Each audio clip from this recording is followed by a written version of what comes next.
Good morning, everybody, and welcome to Living Astrology with Janet. It's time to grab your cup of coffee or your tea, sit back and relax as we have a lot to talk about today. Today being Veterans Day. So, on this Veterans Day, let's take a moment to honor those who have served with courage, resilience, and dedication. A fitting reminder of the strength and character that lives within each one of us. And as we recognize these values, we're also invited to imagine new ways of understanding the archetypes that shape us all, right?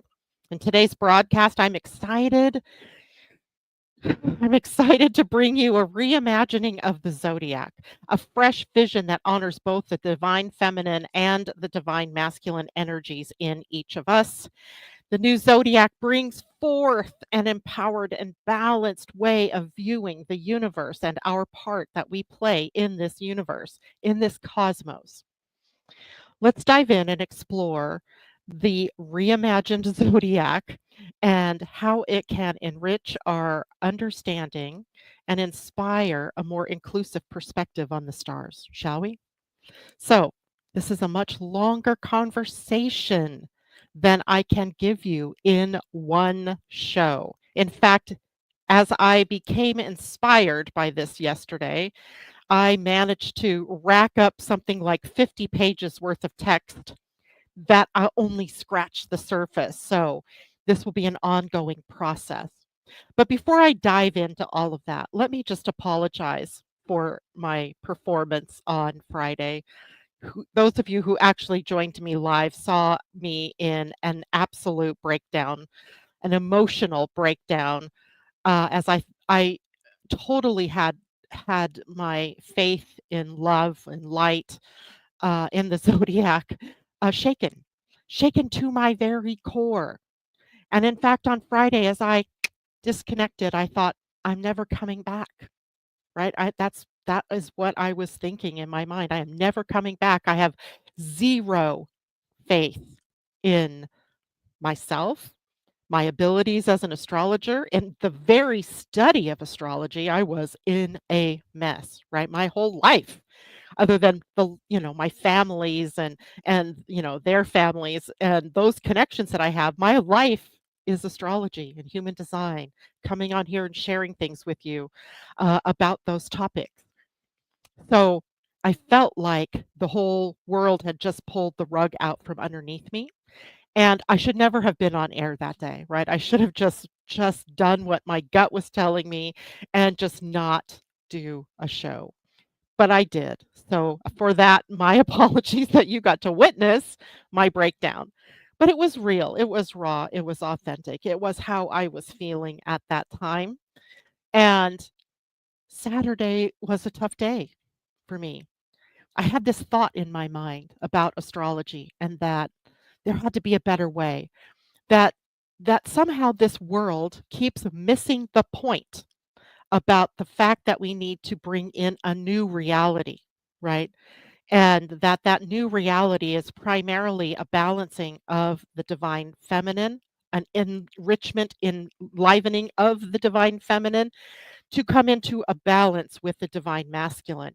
So, in a way, the masculine has to come down and the feminine has to come up so that they meet in perfect harmony or in a balance, right? Or in their rightful places with their rightful ownership of that energy. And I'm not talking men and women here, so don't mistake that. I'm talking about the divine feminine and the divine masculine energies. So, from my heart to yours, I am so glad that somehow Sunday morning at 5 a.m., lying in my bed, wondering why in the bleep I'm awake, I had an epiphany. And that epiphany was that it's in my power to reimagine this zodiac. It's in my power to rewrite the script that we've lived with for thousands of years, where the divine feminine has been missing. So to that end, I've already put some of the pieces on the chessboard. I just hadn't realized how they all fit together. So I'm going to try something new here this morning. There's actually a slideshow presentation that I can do on air, presumably. So I'm going to add some slides. And somebody out there, Terry, you're in the other room. Do you see those slides? It says reimagining the world in bright orange. Do you see it? Okay, awesome. Um, so today we're reimagining the world, and it begins with reimagining the zodiac, right? The zodiac has informed us of roles, of mythologies for millennia, right? And it's time to do something new, all right? But all of that begins with a new calendar. Boy, that's really light, and my apologies for that. I had no idea it was going to be so light, but let's read it anyway. So we already rolled out to you, Tam and I, on the last Wednesday of October, the idea that we're shifting the calendar. And not that there's literally anything wrong with our calendar, except that it has no life in it, right? It has no zest, no pizzazz. It's not in link or in sync with any natural rhythms or any natural cycles, right? It's just devoid of that. It is dead of that, right? Oh, sure, we have holidays. Today's November 11th, so it's Veterans Day. Thank you very much, calendar. But what does that tell us? Not much, right? It doesn't tell us much. So the first thing that we need to do is to realign our calendar, right? In the Mayan civilization, they had several calendars, right? Several. So we can too. One that we follow with our hearts. And that's what I propose here, that we begin this movement to the astrological year, which begins at 0 degrees Aries, which is about March 21st every year. That begins the whole astrological journey, 0 Aries, all the way around till we get back to 29 or 30 degrees of Pisces. So that's the first step, I think. And living life like that links us then to the natural rhythms and cycles on the planet, right? It's seasonal. It shows us that 0 Aries is a new beginning, and that new beginning in the northern hemisphere begins in spring, and for the southern hemisphere begins in fall. Just an arc, it's just different, right, from the two hemispheres. It has life in it. It isn't artificial. It is not an arbitrary, oh, January 1st begins the year for no good reason other than, yeah, it's tidy, right? It just has no life to do that. And a new calendar would remind us that we are part of something bigger, that we are part of the natural world, that we live in harmony, that we can live in harmony with life on this planet. Okay, that's step one. Step two, I'd already put this piece out there, a 13th sign, a 13th sign called Ophiuchus, which I may rename, right? I may rename her or him, her. Um, It reminds us that there's sacredness in all life, right? In all life, not just in female life or male life or in dog life or cat life, but in all life. All life comes to this. And it empowers the divine feminine. The 13 is the missing piece on this planet. It is the missing piece in our stories. It is the missing piece that empowers us as women, right? It provides healing and transformational energy for the planet, right? We basically turned our back. We have shunned 13, just like we have shunned the divine feminine or squelched her. And it's time. So, part of the movement toward empowering the divine feminine is to bring back those things that the divine feminine found sacred. The number 13 being just one little piece, right? One little piece. And thirdly, reimagining the zodiac, right? Elevating the divine feminine, giving her a rightful face, a rightful voice in the pantheon of planets, defining new myths that support a balancing of the world, that support the face of woman or of the feminine, characters then that we can actually sink our teeth into, that we can actually have an affinity for, that we can clearly see ourselves in, right? So it's so important. So these are the three things, right, that I feel are important to creating and reimagining a new world, a new zodiac. All right, let's go forward a little bit here. So, for thousands of years, the zodiac has offered guidance and insight and understanding, sort of mapping the cosmos onto human life, right? As above, so below, right? Bringing them into a fusion. Yet, as timeless as these symbols may feel, the mythology surrounding them has been filtered through a masculine lens. Despite the fact that every other sign is feminine, right? We start with Aries, masculine, then we go to Taurus, feminine. Then we go to Gemini, masculine. Then we go to Cancer, feminine. And then we go to on and on, right? Masculine, feminine, masculine, feminine. We alternate throughout. So, despite the fact that every other sign is traditionally thought of as feminine, their stories have consistently been infused with the masculine gods, symbols, and archetypes. So, for example, a feminine sign like Pisces has been ruled by Neptune, envisioned as a male deity of the sea, right? While Capricorn has been aligned with Saturn, depicted as the strict patriarchal god of time. Where's the feminine in that? Capricorn is a feminine sign. So, in a reimagined zodiac, we breathe new life into these signs, right? We give them a new story, right? We give them the ability to embrace their feminine essence and to instead honor them with mythologies where they're reflected in those mythologies. And those mythologies reflect their unique strengths and wisdom and powers. And instead of aligning feminine signs with gods who embody traditional masculine traits, we invite goddesses, healers, guides, protectors to embody the true nature of each sign's energy.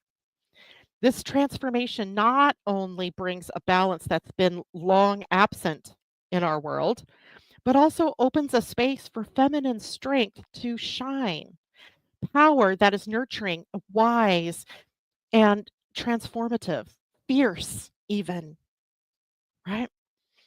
In revisioning or re envisioning the zodiac, each feminine sign is given its rightful place in the celestial pantheon with myths that honor qualities that only she can bring, qualities like intuition, qualities like resilience, compassion, self mastery. And through these new stories, the zodiac becomes a more inclusive and multidimensional tool for us to understand our lives, our personalities, who we are. And that's aligning with energies that have always existed. It's not new, but have seldom been fully seen. This is a call. This is my stand to reclaim, to remember, and to celebrate the powerful feminine spirits that guide the stars and the stories, and they're ready to share them with us, right? They're ready to bring them out. But first, before we go into what a reimagined zodiac looks like, which we will get there, um, let's take a look at the feminine and masculine energies because I think, often when we talk about masculine and feminine, we get lost in the gender of it all. This isn't about gender. This is about two big energies that, as the yin yang sign shows us, they fit together like a hand in glove, right? If you take one away, you have unbalanced energy. And i.e., that leads to an unbalanced world. Huh, sounds like one we live in at this moment. A very unbalanced world has forgotten its divine feminine and needs to be reintegrated. So the feminine energy is often associated with qualities of receptivity, um, nurturing, and intuition, and fluidity, flowing. There's a flowingness to the feminine energy, and it's connected with the cycles of time. It is the subconscious and relational depth that we carry, and it draws upon themes of collaboration, empathy, and sensitivity. Feminine energy allows things to unfold, right? Unfolding, and encourages understanding and acceptance and tolerance. It's represented by the emotions, by creativity, and an openness to process and transform, right? These are some examples of the feminine energy in action. One, intuition. Someone using their inner knowing to make decisions without needing the logical part of your brain to accept or explain why it is that you are intuitively guided to do something. That's the divine feminine. Nurturing, a person caring for a friend or a family member, turning their needs or tuning into their needs and offering emotional support. And again, you could be male or female. We're not talking gender. This is the feminine energy in action here. Collaboration.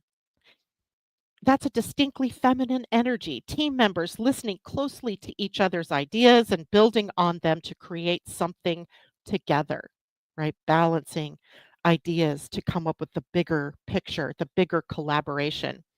Adaptability, responding fluidly to changing situations. I think I did that this weekend. Shifting perspectives as needed, changing actions based on that changing scenery. Now, masculine energy, on the other hand, is about action, decisiveness, logic, and focus. It's structured, it's more directional and goal oriented, and it drives forward movement, or forward motion, and of course, analysis and all of that type of thing. Masculine energy establishes boundaries and takes concrete action to accomplish goals or tasks or to make things happen. And it's often linked to concepts like protection, assertiveness, and leadership. It is energetic, seeks clarity, and often has a strong drive to conquer, to compete, or to achieve, right? That's the masculine.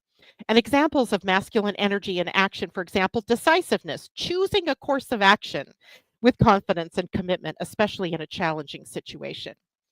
Goal orientation, right? Having those goals and setting specific objectives and working persistently to achieve them. When you're doing that, whether you're man or woman, you are in the masculine energy of it all. Logical analysis, using clear, reasoned thinking to solve problems and make decisions, of course. Protection, standing up for others, right? Setting firm boundaries or taking on responsibilities to ensure that the well being of others. The divine masculine has forgotten that role, the role of protection, right? The role that says we're only as strong as our weakest links, right? Both energies exist in everyone, right? You have both. And the balance between them shapes how our individuality expresses itself in the world. They're complementary forces, they are not anti forces, right? The feminine energy is opening up pathways for connection and creativity, and the masculine energy providing the drive and the structure to bring those visions to life, right? We need both. All right.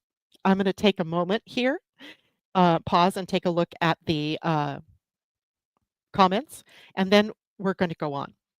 So let's see who we have here. Now, there's an issue going on with Facebook right now that somehow they've broken a link with StreamYard in that all I see is Facebook user in the chat. So I don't know who you are specifically. So if you're on Facebook and I don't say your name, sorry, I don't know who you are. I might be able to guess, though. So, good morning to everyone who has shown up, of course. Diana and Terry were my first two out here having conversations with me this morning. Good morning, Christine. Good morning, Nicole Markham. Facebook user HVD. Happy Veterans Day. Love ya. Focus, baby. I have a feeling that might be my brother in law, Teddy. Tara Mesner, good morning to you. And somebody says, Ugh, you're frozen. If you're having issues on Facebook, I don't know why you would be, but God only knows. Go to YouTube, Living Astrology on YouTube. And Soul Strategy Therapy, Narges, good morning. Hope all went well with Terry's surgery. It did indeed. He is doing fantastic. Thank you for asking. Pam Z, good morning. Thank you, veterans, for the freedom we enjoy today. No doubt they have been instrumental in that for us. Life is messy. You are human, and it was authentic. Whoever said that on Facebook, love you, love you. Christine, no need to apologize. You were justified in your feelings, and it's all good. No worries. Love you and have had similar feelings. Yeah, thank you, Christine. And okay, yeah, but it just says Facebook user Teddy. So thank you for telling me, though. Marianne, good morning. Amy D, good morning. Most definitely no need to apologize. I was right where you were, and your messages are always a gift. Thank you so much. And there were people that reached out to me via email, messenger, and text message that really helped me see that I would be doing a disservice by disappearing. So that was a part of my change in heart. Um, yes, I know, sweetie. Darkened words and numbers, they blend into the white hue. I know, but it didn't look like that on my screen. It only looked like that when I saw it on the screen that I was showing you guys. Persian New Year is on the spring equinox. Narges says, of course, they're in alignment, right? Samhain is the Celtic Gaelic New Year, October 31st, November 1st. And our guest, that's so cool to have the new year in spring. I think it is perfect, right? Vanessa, good morning. Why does this all mean about our signs and how we work with them? Does this throw us off being a Gemini or a Capricorn? What's the 13th sign mean for how we live our lives? Such great questions, Vanessa.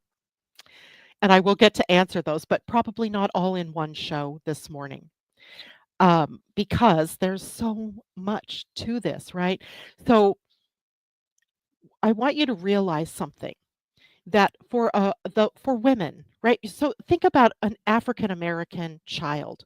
For the longest time, who was their role models? Who could they look up to see what they could reach for, right?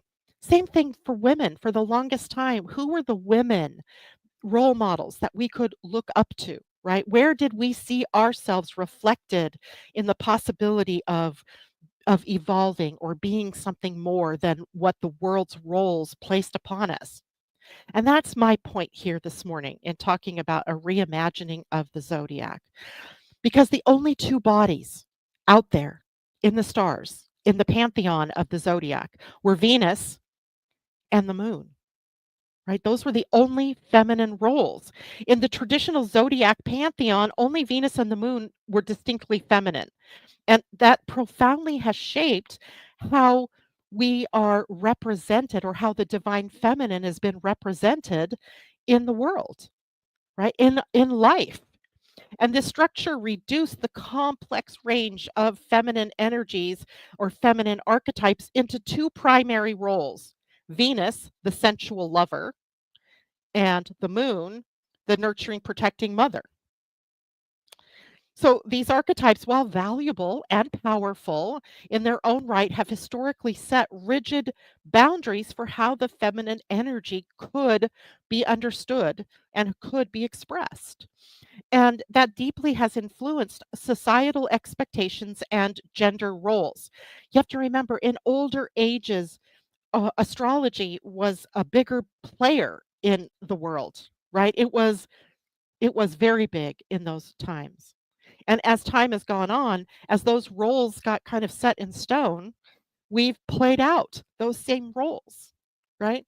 The Venusian archetype, which is beauty, love, desire, pleasure. And in mythology and astrology, she embodies the sensual, the sexual aspects of femininity, often seen as the seductress or the lover who inspires love and attraction. As a symbol of femininity, Venus emphasizes allure, attraction, and relational harmony. However, this archetype has often been interpreted as limiting feminine power to external beauty, charm, and sexual appeal, emphasizing femininity as a source of desire rather than her own agency. Do you see the mix up here? So, its influence on our gender roles by positioning Venus as the epitome of feminine energy. It became equated with pleasing and attracting others, especially in a romantic or in a sexual context. Societal roles based on Venus often recognized or encouraged even women to focus on their appearance, on being charming, on their their role as the mother of the woman in a relationship, and rather than her personal goals or her interdependence or independence in her life. So Venusian femininity is often perceived as passive, waiting to be admired or pursued, which can reduce the perceptions of women's strength and individuality to their roles as partners or objects of desire. We need to reimagine Venus, right? Now let's look at the archetype of the moon, the nurturing mother. The moon, with its cycles and connection to tradition and its connection to intuition, represents the archetype of the mom, the mother, embodying the nurture, the emotional care, and the rhythms of life. And in the zodiac, the moon stands for equalities or qualities, not equalities, qualities like protection, like sensitivity, like emotional resilience. And this archetype is often revered as sort of the caretaker, or the caregiver or the life giver. And it is embodying it in the feminine in the form of motherhood and compassion and the family oriented roles. And as the moon reflects, receives, and responds, she became a symbol of feminine receptivity and emotional guidance. So her influence, the moon's influence, or this role's influence on gender, happens because the moon, as the archetype of feminine energy, or feminine structured energy, structured our lives around caregiving and family and home life. And this role, while powerful, constrained women's roles to nurturing others. Witness certain people out there in the world who think you're not a real woman if you haven't had children, if you aren't a mother, right? And then the moon's association with cyclicity, the cycles, the rhythms of time, and care has historically reinforced the expectation that women's primary role is to be emotionally available, prioritizing the well being of others before themselves. And this archetype limited the view of women's strengths to the familial and the emotional domains, often leaving other strengths unrecognized, right? What about a businesswoman, right? So the duality of Venus and the moon, the mother or the lover dichotomy. This is the only two roles embodied in the zodiac as we knew it, as we knew it. With only Venus and the moon representing femininity, the zodiac established a limited and a polarized view of what it means to be feminine. And women were expected to embody either the mother archetype or the lover, relegating the complexity of what we could be in other roles to be abhorrent or to be not seen. The duality created this duality, this specific one, created a binary understanding of femininity where layered with diverse attributes outside these archetypes was not acceptable, right? So the impact on women, right? This feminine energy being relegated to only Venus and moon roles had an impact on our women identities and agency. And it meant that femininity was rarely represented in terms of power, intellect, autonomy, or adventure. Qualities of leadership and wisdom, strength, and creative force were embodied by masculine gods and masculine planets, leading to an imbalance in how power was gendered. Women were often expected to fit into either the nurturing or the lover role, which restricted the full expression of our individuality and our potential. So, of course, what does that mean? It means that we need a reimagined pantheon that includes some feminine archetypes. To bring balance, a reimagined zodiac could incorporate feminine energies that go beyond Venus and the moon, honoring a spectrum of qualities like strength and wisdom, creativity, transformation, reintroducing feminine rulers for signs like Capricorn, Scorpio, Pisces, Virgo, Taurus, Cancer, right? Archetypes that embody the feminine as a warrior, as a mystic, as a healer, as a leader, and a creator. So, this expansion allows a more complex portrayal of the divine feminine energy, bringing it into a more balanced energy with the divine masculine. So, it reflects a fuller range of archetypal potentials and possibilities. And it empowers all individuals to recognize their own multifaceted nature, free from the restricted binaries and stereotypes and polarities that we're stuck with now. So, can I introduce you to my reimagined zodiac? Now, I'm still working on these. And right, this is a reimagination. This isn't the final picture. I think we're all here to rewrite this and reimagine this. So, first off, let me reintroduce you to the one that I had probably the most fun with, and that is, hold on, let me share my screen. Share, share, share, present, share. Uh, a window. This one. Reintroducing you to Scorpia. Now, I love the image, right? Scorpio turned on its head, turned backwards, turned inside out. In her hand is a leash, as she is in the process of leashing the self mastery of her new divineness in the sign of Scorpia. In the upper quadrants of the pictures are the eagles. Scorpio being one of the few signs that has a sort of triplicity of expression, from the scorpion to the eagle, and then ultimately the fire here representing the fires of transformation, the fires of the phoenix. And in this, we see a new picture of her. And how fitting is it to talk about this today as Venus moves into Capricornia? Now, as Venus transitions into the masculine rendition of Capricorn, we enter a period where love and relationships are infused with the disciplined and ambitious energy of Capricorn.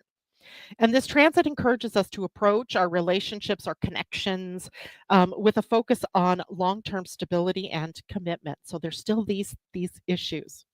But let's reimagine. Well, first of all, let's look at Venus in Capricorn from the masculine point of view, right? The masculine point of view. Oh, sorry. Sorry. I got to stop sharing. I got to show you Capricornia now. Holy moly. I was off the rails here for a second. I got so excited. Let's share my new vision of Capricornia. And here we go. Share my screen, share my window. Here we go. Capricornia. Let me introduce you to the goddess Capricornia. So, Venus, having moved into Capricorn, is a time for rebuilding foundations or building foundations. This is from the masculine point of view. When Venus, the planet of love and beauty, moves into Capricorn, then we start this process of introducing a disciplined and a pragmatic approach to relationships and personal values. And this period of time will kind of emphasize the importance of building solid foundations in our connections and valuing enduring relationships, valuing reliability in relationships and faithfulness. And it's a time to get serious about our finances. In some ways, Venus brings our money into the picture, and to boost our relations with business partners and coworkers and the people that support us in the outer world. Now, let's reimagine Venus here. Let's reimagine her in Capricornia. And In our reimagined zodiac, Capricornia is the embodiment of the divine feminine's strength and resilience. She is the architect of enduring love, crafting relationships that stand the test of time. Her energy is one of mature affection, where love is not just a fleeting emotion, but a deliberate choice to build a life together. And in this role, Venus teaches us that true beauty lies in the commitment to grow and evolve with our partners. She encourages us to set shared goals, work through challenges, and celebrate the milestones of our journey together.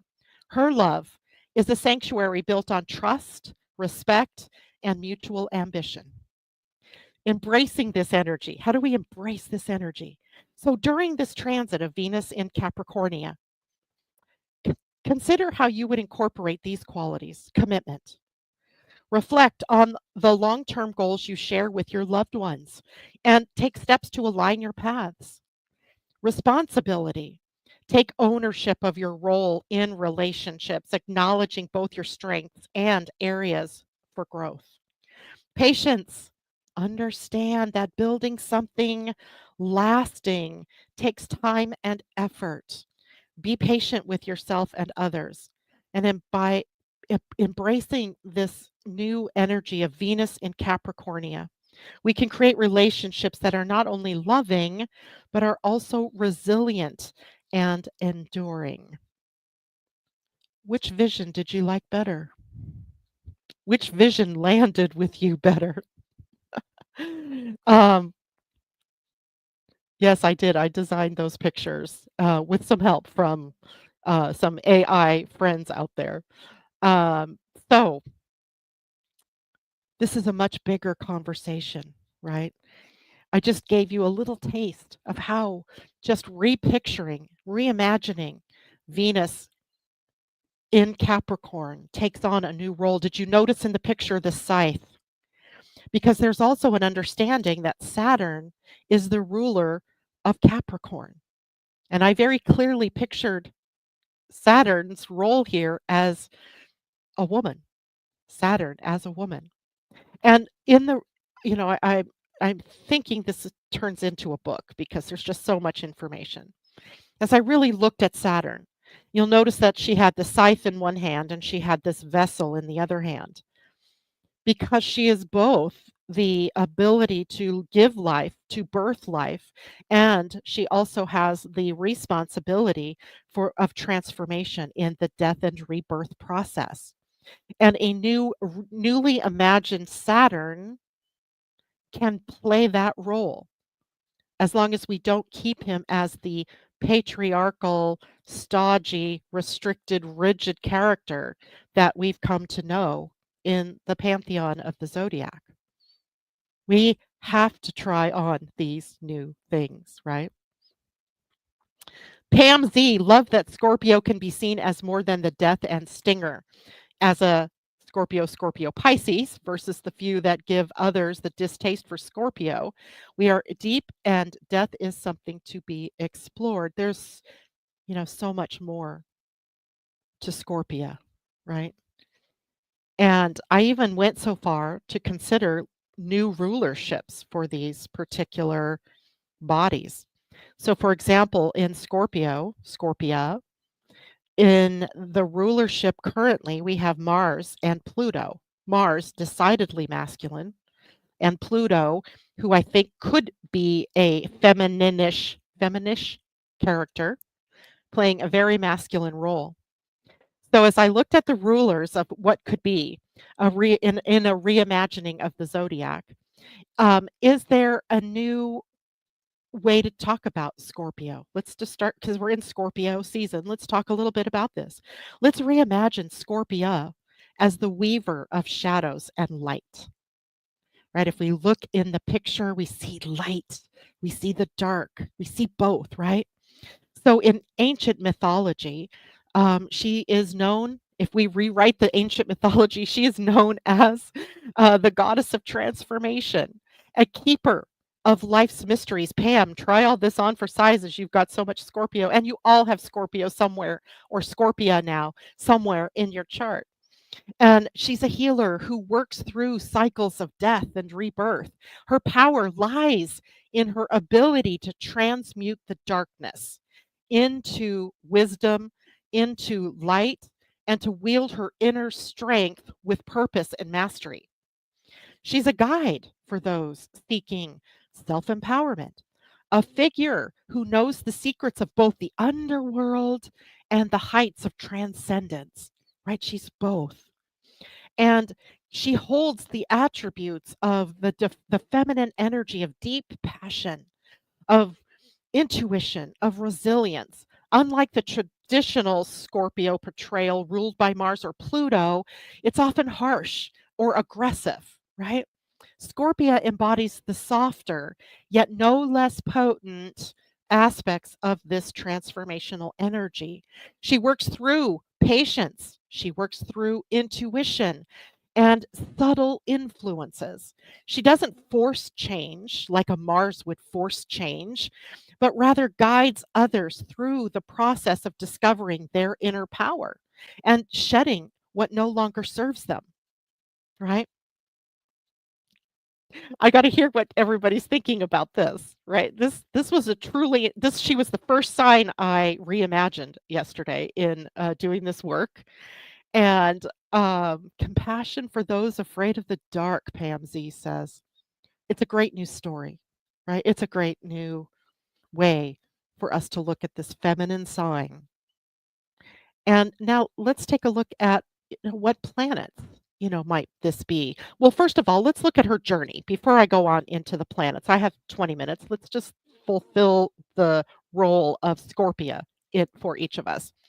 So her journey and achievements are about self mastery. Remember the picture, the leash is coming to go around that scorpion. She is healing her own and processing her own issues, right? She is becoming self mastered. So, the path of self mastery is one of her achievements. She begins with the descent into the unknown, where she faces and tames her own fears and desires. That's where she begins. And it's symbolized by the scorpion that she has on that leash, right? She doesn't suppress her darker aspects, but rather brings them under her control. And she's learning to use her instincts wisely. And this mastery over herself allows her to wield passion and to wield her emotions like tools rather than letting them control her. She takes on the role of healer and transformative force here. As she masters herself, Scorpia gains the ability to heal and guide others through their own transformations. With her wisdom, she acts like a bridge, and that bridge is between the hidden and the visible, and helping others see the unseen parts of themselves. Right? As she has done for herself, she can then take and help others do that for themselves. She's a witchy healer who understands the cycles of life and death and rebirth, offering compassion and guidance to those undergoing change. And she is the keeper of sacred power.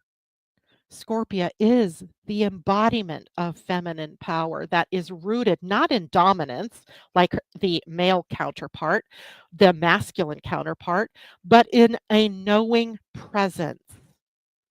She's deeply attuned to the mysteries of life and the mysteries of death, and she's able to move between worlds. She is a shapeshifter. Through the phoenix and eagle imagery, Scorpia represents the ultimate renewal, right? And the freedom that comes from transformation. She teaches that true power lies in surrendering to cycles of change and rising anew each time. She is a powerful, divine, feminine role model here. Now, how does she gain power? How does Scorpia gain her power? How do we, in the Scorpio parts of our chart, the Scorpia parts of our chart, gain power? Through inner work. Scorpia's power isn't won through conquest, but through deep introspection. And she understands that real transformation begins within ourselves by accepting our shadows. She encourages us to explore our own depths.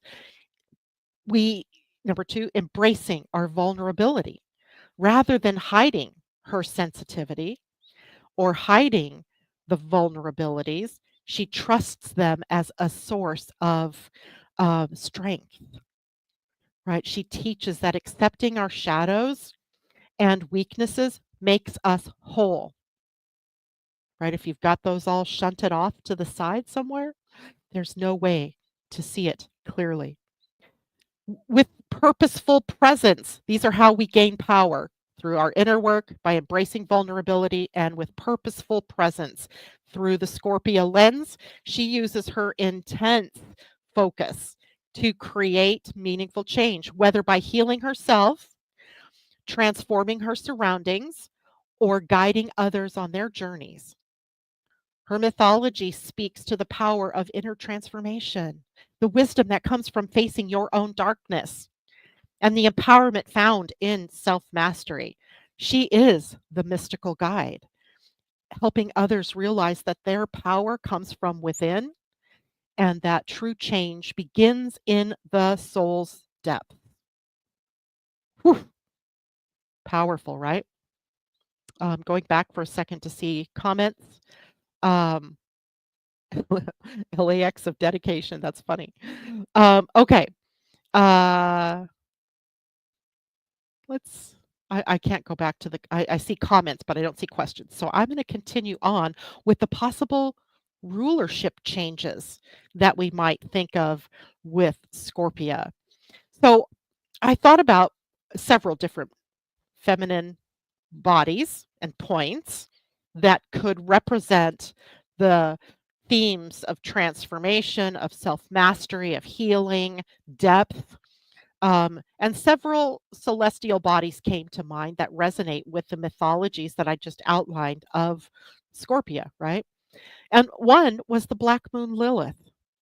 Now, the Black Moon Lilith could be because she's the essence, she represents the essence of the primal, instinctual, feminine power and the parts of ourselves that refuse to be tamed. That is what the Black Moon Lilith represents. And she's often associated with independence and self empowerment and embracing our own shadows and our own desires and our own natures, right? And it parallels sort of Scorpia's journey of self mastery and transformation.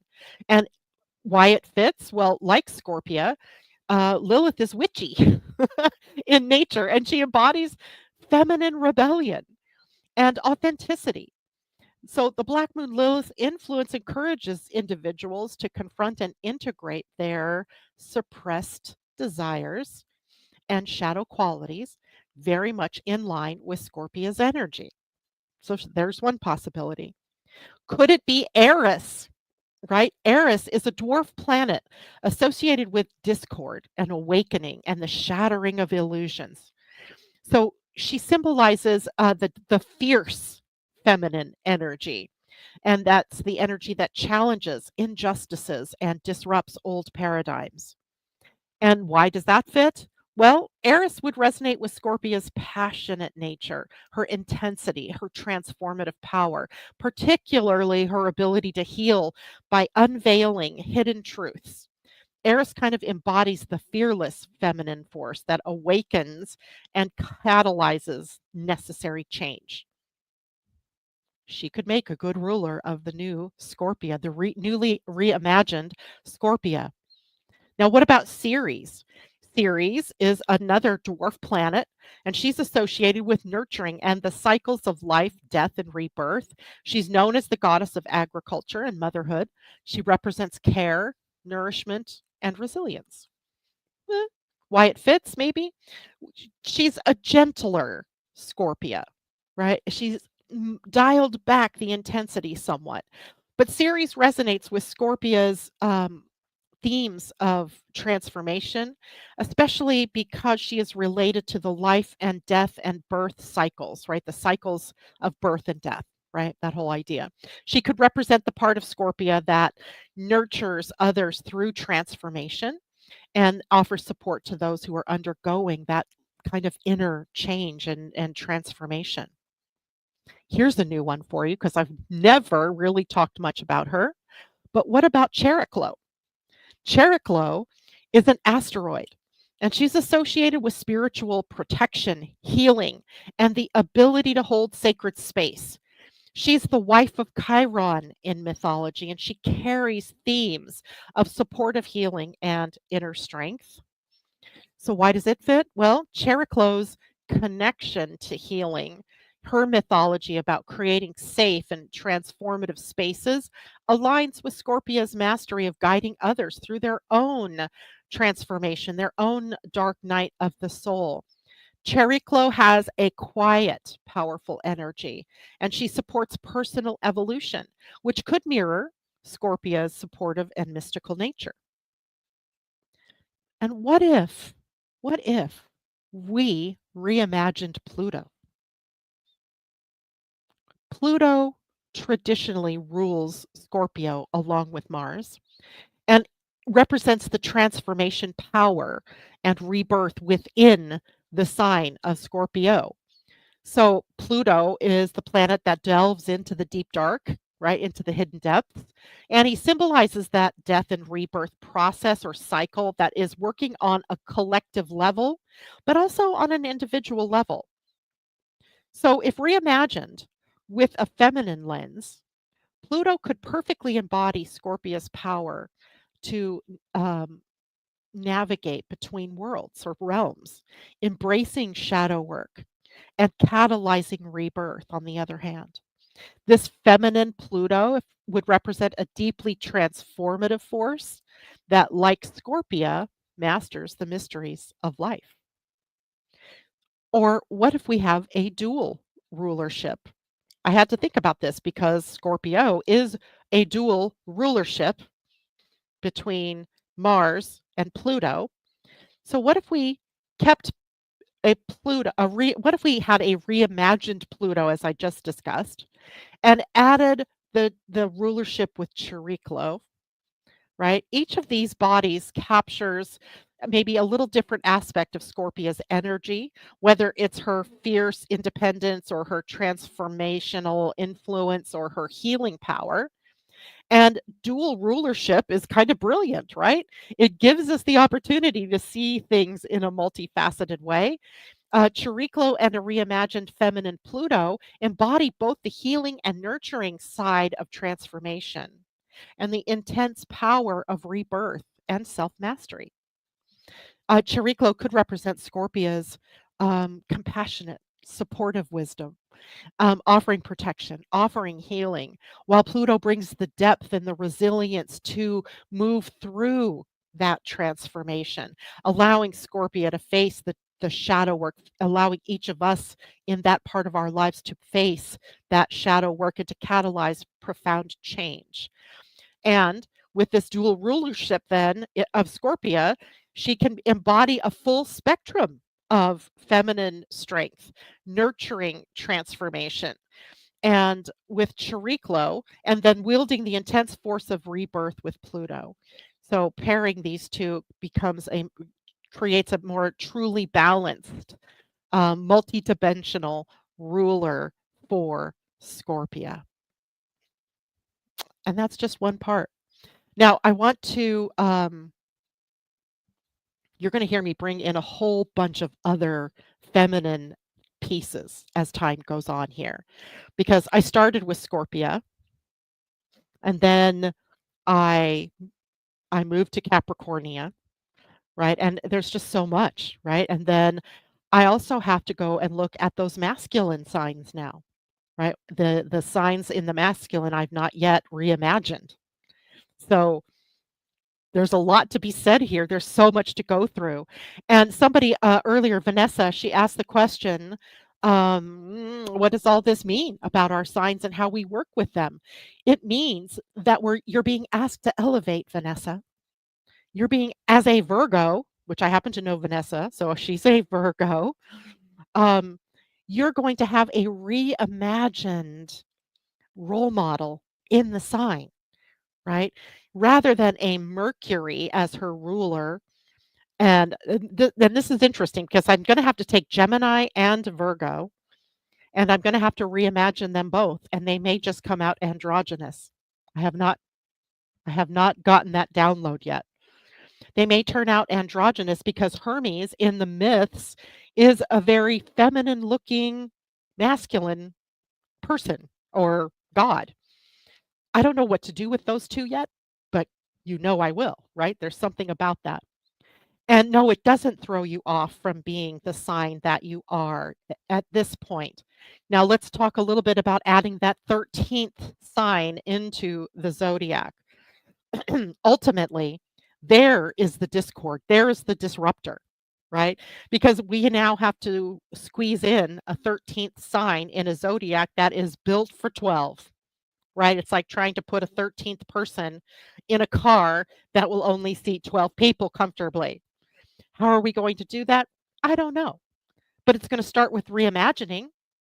It's got to start with reimagining. And I think it begins with us even accepting and acknowledging that the sun along the ecliptic plane now dips his toe into the toe of Ophiuchus, the serpent bearer, which, by the way, I have also reimagined as a more feminine figure, right?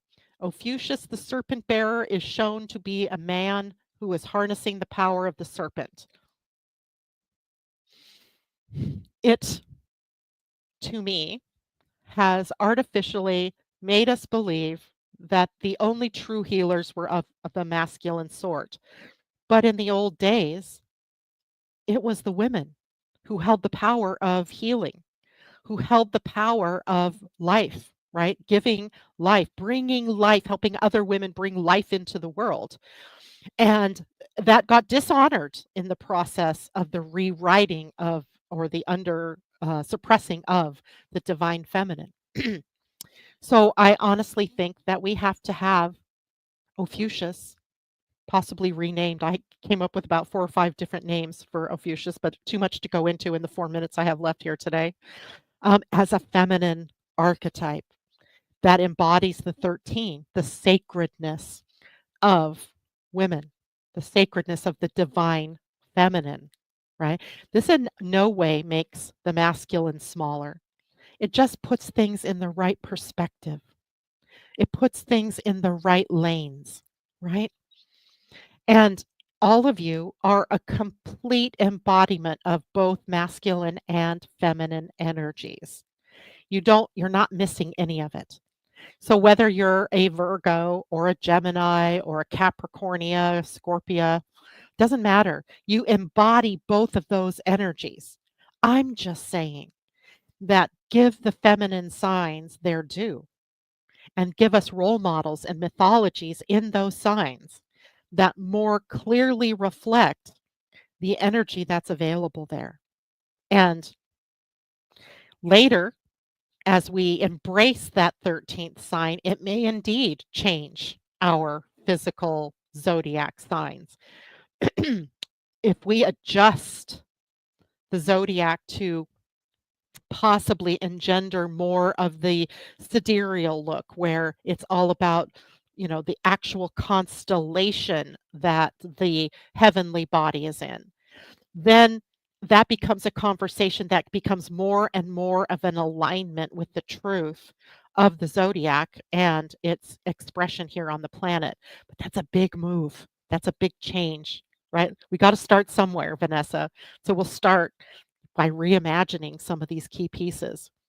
And the 13th sign, what does it mean for how we live our lives? Well, we live our lives in concert with the natural rhythms and cycles of time, engendering in bringing in the sacred 13, the number that's been vilified, that's been steeped in superstition and has robbed the divine feminine of the sacredness that is embodied in that number. So if we want to change the world, here's my whole premise in this. I was pissed. I am still pissed at this election.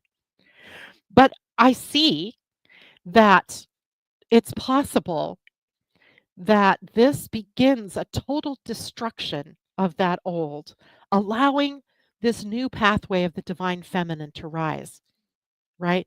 A Kundalini awakening, if you will, of the divine feminine. And yay, though I'm scared to death of what this means for us in the US as in the future, it doesn't matter if we keep reimagining everything in a new way, right? We keep reimagining. And yeah, Pam, feeling seen. I love that, right? Because being seen as a Scorpio, as you said, was a little daunting, right? As steeped as it was in old masculine archetypal energy. So keep a good ear out, guys, because I'm going to be talking ad nauseum likely about this stuff. And of course, this is just the beginning. I don't have the whole picture yet. This is a reimagination. So if I just dream, if I'm just dreaming away and looking at each of those signs and what that represents and coming up with ideas, right? It doesn't have to be a new dogma. I don't want it to be a new dogma. I want it to stimulate conversation. I want it to stimulate your imagination. I want it to stimulate how you see yourself beyond who you have seen yourself to be so far, thus far in your life. Embracing a powerful feminine. You know, about 95% of my listeners are feminine, are women. And this directly impacts you, but it also impacts our men, right? Who for the longest time have been pigeonholed themselves to be in this masculine role, to always adopt. I've got these big shoulders and I can carry the weight of the world. And they need to adopt a gentling, perhaps, of their masculine qualities to bring things into balance. So there's more to this story. And I invite you to keep listening, as perhaps like I did today with Venus, the only body changing signs this week. Saturn turns direct on Thursday. I might just have to come on again and talk about Saturn in a fuller way. But since Venus was the one moving into a newly reimagined Capricorn, it was a perfect opportunity to share that part with all of you. All right. Thanks so much for joining me today. And okay, let's see. Does the 13th sign overlay all of the other 12? No, it doesn't. It does not, Vanessa. What it does is comes in between the signs of Scorpio and Sagittarius. And by the way, I'm teaching a webinar on this. I totally forgot in all of this fun stuff um, on November 21st. The webinar is called The 13th Sign, and I need to go get you guys the link. So if you have not yet signed up for it, you can. It's only $11. It's a webinar that is recorded. So if you can't come live, don't panic because you will have access to it. And let's get the URL. Let's copy it and paste it right there. Join the webinar. You'll find out all about the 13th sign. My vision of it is changing since I first said I was going to do this webinar. So it's perfect timing for all of this. And let's try something new, right? Let's do something new about this. All right, guys. Thanks so much. I wish I could find a way for us. Somebody might, email me, text me, a way that we can carry on this conversation. I'd like to make this a conversation and not just me dictating my imagination, although, right, I'm on air, so of course you're going to hear me. But someone help me think of a way. Maybe it's through different maybe it's through WhatsApp. No, I hate WhatsApp. What's the other one that I use? Transform? No, it is called, I don't know. Anyway, we'll find a way that we can carry this conversation on more than just twice a week, because I think that would be very helpful. All right, guys, that's it for me today. Thank you so much for joining me. I will see you on Friday. Okay, bye for now.